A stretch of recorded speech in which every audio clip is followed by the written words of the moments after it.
শাবি Alonso নিশ্চয়ই এভাবেই Real মাদ্রিদের ম্যাচটা উপভোগ করেছেন।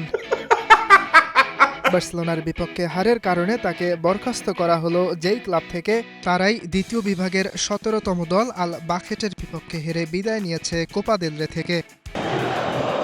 শাবিকে বরখাস্তের কয়েক ঘন্টার মাথায় রিয়ালের নতুন কোচ হিসেবে নিয়োগ দেওয়া হয় আলভারো আরবেলোয়াকে।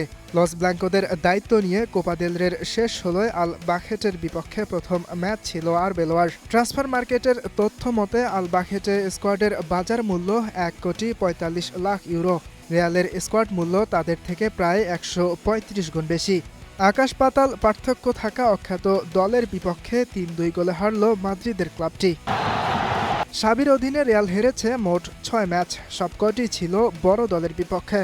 কিন্তু ছোট দলের বিপক্ষে হার দিয়ে রিয়ালের মিশন শুরু করলেন স্প্যানিশ কোচ আলভারো। তবে কি রিয়ালের শুরুতেই শেষ দেখে ফেললেন ২০১০ বিশ্বকাপ জয়ী এই তারকা? পেরেজ কি হাঁটবেন হার্ড লাইনে?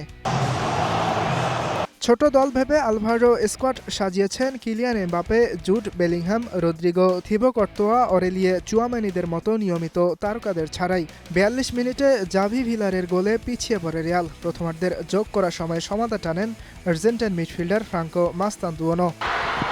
৮২ মিনিটে ফরওয়ার্ড জেপ্টে বেতানকোরের গোলে আবারও এগিয়ে যায় আল বাখেটে।